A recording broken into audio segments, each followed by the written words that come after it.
Jefferson, and we were actually, and this is another guy that really surprised us. He had a good stretch there, I think, at Arkansas this past year, then kind of fizzled out. But so we decided to try to look at that and make a determination on what we thought was going on, what happened, why, whatever. Maybe we just missaw. Yeah. And what we kind of saw is he's a 6'3", 242-pound grown man. Big dude. That he actually, we just looked at the numbers. The numbers, it was kind of weird. Didn't actually seem to line up with the tape. I mean, he threw for 2,600 yards. He had completed almost 70% of his passes. He had a 5-to-1 touchdown to interception ratio and a pass rating of 165. Right. So, and I think he rushed for over 600 yards too, right? Yeah, he did. Yeah. I mean, all sounds like great numbers. And then we turn on the tape and we're like, okay, so we kind of have an idea of what we should be seeing here. And it just didn't match. He doesn't have a big arm. I mean, it seemed like average at best arm. Almost every deep ball he threw, the receiver had to come back. In a lot of instances, it was a difference in between it being a touchdown or just a big gain. I mean, there was one in particular where I remember the receiver, I think there was a slot post. The safety bit down, the corner was trailing, and he threw it. And if he threw it out there, if he gave it a little off to put it 5 yards further, that receiver runs underneath it, untouched on the way to the touchdown. Would have been like a 60 or 70-yard touchdown play. Right. But because he underthrew it, the guy had to stop a little bit, come back for it, and got caught 10 yards down, 10 yards after he caught the ball. He's not a natural thrower of the football. A lot of times he throws it came out with a lot of wobble. We kind of even discussed a little bit. It doesn't look like he's really like fully stepping into it. It looks like he's just arming all the throws. Yeah. He has average speed. I know we talked about him being a big runner, but he doesn't have, breakaway speed, doesn't have good speed. He has average speed, and I don't think it's going to translate to the NFL. I think the guys that are just way too fast, I think he'll get 2 yards past the line of scrimmage before he gets killed by, Fred Warner or, Tremaine Edmonds. Tremaine, yeah. Great size though. Great size. He's a big dude at 242. So they may catch him early, but they're gonna be feeling it after. He's the kind of dude that makes a linebacker wish they didn't play linebacker anymore. Yeah, well, he's pretty much the size of a linebacker out there. Yeah, just, throwing the ball and running. He's 242. He's built like one of those old school linebackers. He's built like a Patrick Willis kind of body. Yeah. He has to work on ball placement. Like I said, we kind of watched a lot of times he was throwing deep balls, or even sometimes when he was like throwing it to the tight end, it was too high, it was a little bit behind, it was just like it should have been leading the guy and it was right on the guy, and that made the difference between whether the corner was able to get back into a play and make a tackle, or if it was going to be a touchdown. I remember we talked about that, I believe. Like I said, and another thing was when he was in the pocket, he didn't have it seemed like a really good pocket presence. I remember there was one time we paused it because the left tackle got beat almost immediately. It was like within the first two or three steps that defense was past him. And it was like, okay, and we're watching and we're like, where would the natural hot be? And there was a mesh route on, and the receiver from the left was open. He should have been the hot. It should have been, okay, holy crap, guy coming, let me just get it out to my check down. Let me get it out to my safety net here. There wasn't that. It was like, okay, well, maybe the next thought was he's going to roll out right. I see the guy coming, let me just spin out of this. Let me make something happen. Didn't do that. He just took the hit. Yeah. The hit. He shook the dude off him, but again, we're in the NFL, like that's he was a BYU defender, so he took the hit and then was like, all right, get off me. And then the nose tackle him is like, all right, I'm bigger than you two, get off me.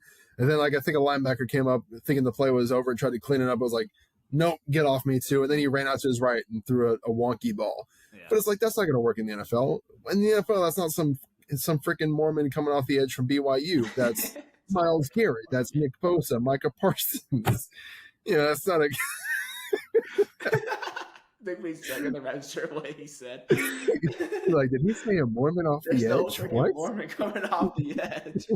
That's awesome. That's Myles Garrett or something coming at you, and he's not missing you and letting you go because you're a big boy. Myles Garrett's going to take you down without a doubt. Yeah. And he just seemed to really there was a lot of times we watched it where he just really relied on his size instead of actually having a feel for the pocket to do like what we talked about with like Sam Hartman, those little movements that you need to be able to keep the play alive. So a lot to work on, a lot to improve upon. I don't know. We didn't check how much eligibility he has left, but I would be, based on what we saw, I'd be surprised if he declared after this year. There's a lot of room to grow there. He really does. I want to say he's a senior. It's upcoming season. Yeah, well, hopefully he's dedicated a lot of time this offseason to improving in some of those areas.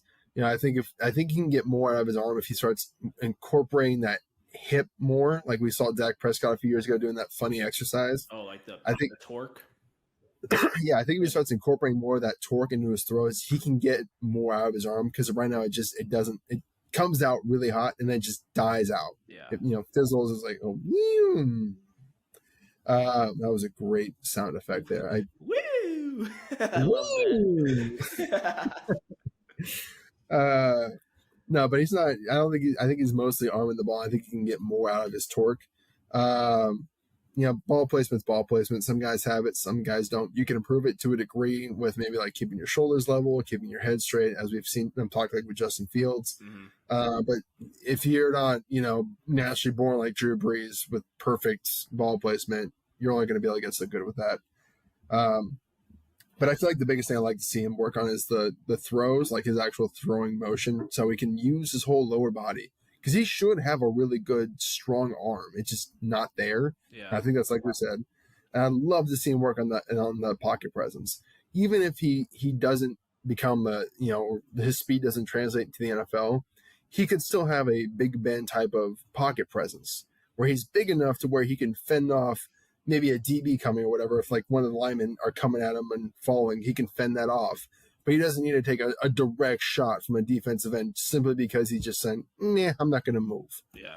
So I think we had him as again, another high character guy. He's a captain for the team, which seems common for all quarterbacks. We had him as a 5th or 6th round guy, and more likely a career backup that in 5 years you're like, oh, yeah, that's right. We signed KJ Jefferson. I remember him from Arkansas. Yeah. So that's just kind of where we viewed him at. I know that we have him viewed as kind of that career-long backup guy.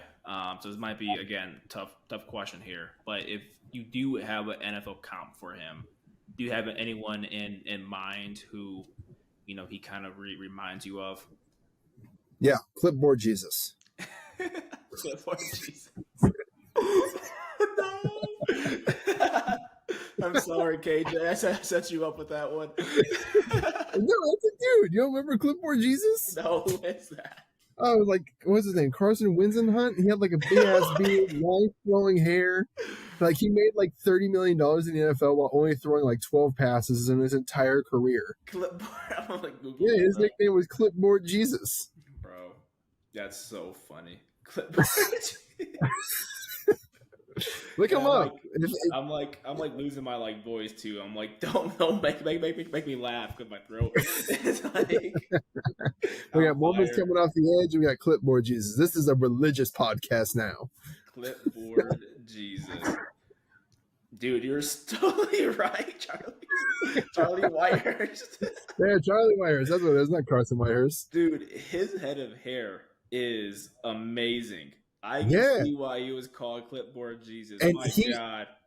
And that has to be the biggest scam ever run in the NFL. This man made like $30 million overthrowing. Like, I remember a few years ago, they're doing the numbers. Like, he made like $3 million a pass attempt. And, it was like $50,000 a yard he completed or yard he passed for.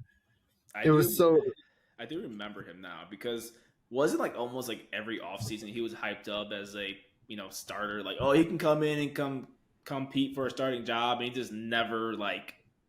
I don't remember he was ever hyped up like that. I remember he was like the sturdy veteran behind you. He could teach the rookie and take him under his wing and everything. Maybe I remember thinking of someone else.